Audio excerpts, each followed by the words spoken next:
नमस्कार, राष्ट्रीय जगत विजय न्यूज में आपका स्वागत है। मैं हूं आपके साथ मीना।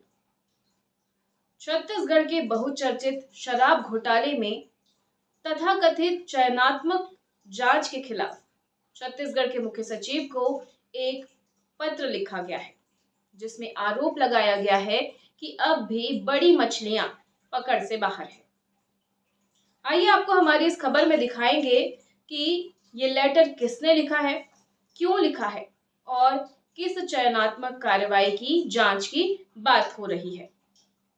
छत्तीसगढ़ में 2000 करोड़ से ज्यादा का शराब घोटाला हुआ। लंबे समय से इसकी जांच चल रही है।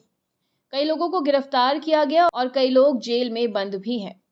इसी बीच छत्तीसगढ़ सरकार के मुख्य सचिव को एक आवेदन लिखा गया है, जिसमें विषय है भूपेश बघेल, विवेक ढांड, आबकारी विभाग के अधिकारियों, डिस्टिलर्स, ब्रूवरीज आदि के माध्यम से प्रभावशाली निजी पार्टियों से संबंधित बड़ी मछलियों को बचाने के इरादे से एसीबी ईओडब्ल्यू छत्तीसगढ़ द्वारा शराब घोटाले की चयनात्मक जांच के खिलाफ शिकायत।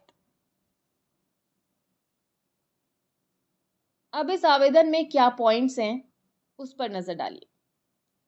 एक सामाजिक कार्यकर्ता होने के नाते मैंने समय समय पर आपका ध्यान छत्तीसगढ़ में पिछली सरकार द्वारा चुनिंदा सरकारी कर्मचारियों की संगठित भागीदारी के तहत किए गए विभिन्न घोटालों की ओर आकर्षित किया है। इनमें से अधिकांश घोटालों की जांच आपके अधीन एसीबी ईओडब्ल्यू के द्वारा की जा रही है। वर्तमान शिकायत शराब घोटाले के संबंध में है, जिसमें एसीबी ईओडब्ल्यू छत्तीसगढ़ द्वारा जानबूझकर मामले को कमजोर करने के लिए चुनिंदा आधार पर जांच की गई है, ताकि सक्षम न्यायालयों में लंबित मुकदमे में न केवल आरोपियों की मदद की जा सके, बल्कि उक्त घोटाले को अंजाम देने वाले संगठित सिंडिकेट के महत्वपूर्ण तत्वों की जांच भी न की जा सके। माननीय उच्च न्यायालय द्वारा ए गुप्ता के पैरा 30 में आरोपों की पुष्टि की गई है। एमसीआरसी संख्या 5081/2024 में पारित दिनांक 30/9/2024 के अपने निर्णय को इस शिकायत के साथ संलग्न किया गया है। चूंकि एजेंसी की देखरेख सीधे आपके द्वारा की जा रही है, इसके लिए आपकी ओर से उचित कार्रवाई के लिए आपका ध्यान आकर्षित करना उचित है। पुलिस एसीबी ईओडब्ल्यू छत्तीसगढ़ में दर्ज एफआईआर संख्या 4/2024 दिनांक 17/1/2024 को आईपीसी की धारा 420, 467, 468, 471 और 120 बी तथा पीसी एक्ट 1988 की धारा 7 और 12 के तहत दर्ज की गई है। और साथ ही चार्जशीट के साथ संलग्न अभिलेखों को देखने से पता चलता है कि मुख्यालय में तैनात आबकारी विभाग के अधिकारी जैसे जनार्दन सिंह कौरव और विभिन्न जिलों सीएम सचिवालय के अधिकारी, छत्तीसगढ़ के डिस्टिलर, निर्माता, ब्रूअरीज और छत्तीसगढ़ के तत्कालीन मुख्यमंत्री भूपेश बघेल जैसे उच्च पदस्थ राजनेताओं के बीच गहरी सांठगांठ है। हालांकि चार्जशीट को देखने से एक अलग कहानी सामने आती है, जिसमें जांच एजेंसी को ही पता है कि कई बड़ी मछलियों को बचाने के इरादे से ढीली और चुनिंदा जांच की गई है। शराब घोटाले में एसीबी ईओडब्ल्यू के द्वारा दिनांक 17/1/2024 को दाखिल आरोप पत्र की प्रति अनुलग्नक A/1 के रूप में संलग्न है। आप जानते हैं कि तत्कालीन भूपेश बघेल सरकार इन्हीं घोटालों के कारण सत्ता से बाहर हुई थी, जिसके खिलाफ माननीय प्रधानमंत्री ने चुनाव प्रचार के दौरान कसम खाई थी कि इन घोटालों में शामिल एक भी व्यक्ति को बख्शा नहीं जाएगा। नौकरशाही के मुखिया होने के नाते आपका ये पवित्र कर्तव्य है कि आप वर्तमान सरकार के द्वारा जनता से किए गए कानूनी वादों को पूरा करें, ताकि सरकार की खराब हो चुकी छवि को फिर से स्थापित किया जा सके। ये बताना उचित है कि एसीबी ईओडब्ल्यू छत्तीसगढ़ रायपुर ने अनिल टुटेजा, सेवानिवृत्त आईएएस, तत्कालीन संयुक्त सचिव छत्तीसगढ़ राज्य, कारोबारी अनवर ढेबर, अरुणपति त्रिपाठी, आईटीएस, तत्कालीन विशेष सचिव शासन, वाणिज्य और उद्योग विभाग, और CG state marketing corporation limited के एमडी विकास अग्रवाल उर्फ सुब्बू, संजय देवान और अन्य के खिलाफ कमीशन वसूलने और सरकारी शराब दुकानों को बेहिसाब शराब की आपूर्ति करने के आरोप में एफआईआर क्रमांक 4/2024 दिनांक 17/1/2024 को आईपीसी की धारा 420, 467, 468, 471 और 120 बी और पीसी एक्ट 1988 की धारा 7 और 12 के तहत मामला दर्ज किया। इसलिए इस घोटाले से संबंधित कुछ चौंकाने वाले तथ्य नीचे दिए गए हैं, जो केवल सांकेतिक हैं, लेकिन संपूर्ण नहीं है और स्पष्ट रूप से बताते हैं कि घोटाले के शक्तिशाली आरोपियों की रक्षा के लिए आबकारी अधिकारियों भूपेश बघेल, विवेक ढांड, प्रभावशाली निजी पक्षों द्वारा डिस्टिलर्स, ब्रुअरीज, निर्माताओं, आपूर्तिकर्ताओं आदि के माध्यम से चयनात्मक जांच की गई है। छत्तीसगढ़ के तत्कालीन मुख्यमंत्री भूपेश बघेल के संरक्षण में प्रशासनिक, पुलिस सेवा, आबकारी विभाग और निजी व्यक्तियों से संबंधित उच्च स्तरीय राज्य सरकार के अधिकारियों का एक आपराधिक सिंडिकेट राज्य के महत्वपूर्ण विभागों के उच्च स्तरीय प्रबंधन को नियंत्रित करके अवैध रिश्वत वसूली के माध्यम से छत्तीसगढ़ राज्य में शराब घोटाला कर रहा था। पूर्व मुख्यमंत्री भूपेश बघेल के निर्देश पर उद्योग एवं वाणिज्य विभाग में संयुक्त सचिव अनिल टुटेजा इस मामले का प्रबंधन कर रहे थे और इस सिंडिकेट के सरगना थे।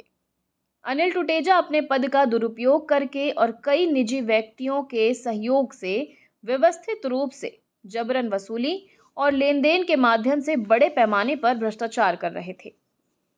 जबरन वसूली नेटवर्क के पदानुक्रम के माध्यम से भारी मात्रा में अवैध धन नगद में एकत्र किया जा रहा था। प्रत्येक चरण में उस चरण में अभिनेताओं द्वारा उनके पारिश्रमिक के रूप में एक छोटा प्रतिशत विनियोजित किया गया था और बाकी धनराशि ऊपर प्रेषित की गई थी। अनिल टुटेजा इस जबरन वसूली पिरामिड के अंतिम स्तर पर हैं, जो सीधे छत्तीसगढ़ के तत्कालीन सीएम भूपेश बघेल को रिपोर्ट करते हैं। इस लूट से राज्य के खजाने को भारी नुकसान हुआ है और सरकारी करों का नुकसान हुआ है। सामान्य तौर पर इस उच्च स्तर के भ्रष्टाचार के कारण आम जनता को नुकसान उठाना पड़ा है।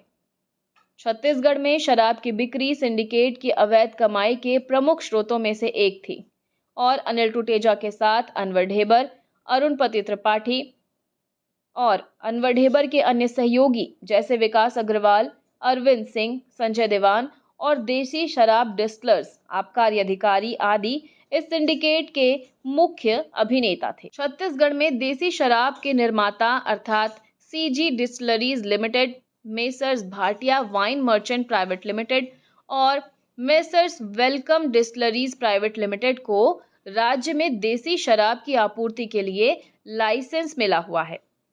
अनवर ढेबर ने भूपेश बघेल से अपनी राजनीतिक निकटता का फायदा उठाकर सीएसएमसीएल के प्रबंध निदेशक अनिल टुटेजा, अरुणपति त्रिपाठी को शराब उत्पादन और आपूर्ति की दर बढ़ाने के लिए प्रभावित किया और बदले में डिस्टिलरी मालिकों से लाखों रुपए का अवैध कमीशन प्राप्त किया। इस तंत्र को पार्ट ए कहा जाता है। इसी प्रकार डिस्टिलरी संचालकों से कोई रिकॉर्ड लिए बिना सरकारी दुकानों के माध्यम से देसी शराब बेचने की प्रणाली के समानांतर एक नई प्रणाली बनाई गई, जिसमें डुप्लीकेट होलोग्राम बनाकर उन्हें सरकारी शराब की दुकानों के माध्यम से अलग से बेचा जाना शामिल था। इन डुप्लीकेट होलोग्राम की अवैध बिक्री से करोड़ों रुपए की कमाई हुई। इस योजना में विभिन्न व्यक्ति शामिल थे, जिनमें डिस्टिलरी मालिक, बोतल आपूर्तिकर्ता, एजेंसियां, डुप्लीकेट होलोग्राम आपूर्तिकर्ता, धन संग्रह में शामिल एजेंसियां शामिल हैं। इस प्रकार की अवैध बिक्री वर्ष 2019-2020, 2020-21 और 2021-22 के दौरान हुई। इस तंत्र को पार्ट बी कहा जाता है। नीचे हस्ताक्षरकर्ता ने ग्रेटर नोएडा पुलिस स्टेशन में जाली होलोग्राम के उपयोग से संबंधित एक प्राथमिकी दर्ज की है। ये उल्लेख करना उचित है कि ये सार्वजनिक जानकारी में है कि उक्त नकली शराब की बिक्री से प्राप्त बेहिसाब राशि विभिन्न स्थानीय पुलिस थानों में जमा की गई थी। अतिरिक्त पुलिस अधीक्षक अभिषेक माहेश्वरी द्वारा समन्वित एक सुव्यवस्थित तंत्र था, जिसके तहत विभिन्न जिलों से उक्त दूषित धन को उसके आवास तक पहुंचाया जाता था, जहां से इसे अनवर ढेबर के सुरक्षित घर तक पहुंचाया जाता था। ये भी सचिव निरंजन दास के कार्यकाल में विदेशी मदिरा निर्माताओं से रिश्वत वसूलने के लिए FL10A लाइसेंस लागू किया गया, जो अनवर ढेबर की 3 चहेती फर्मों को दिया गया।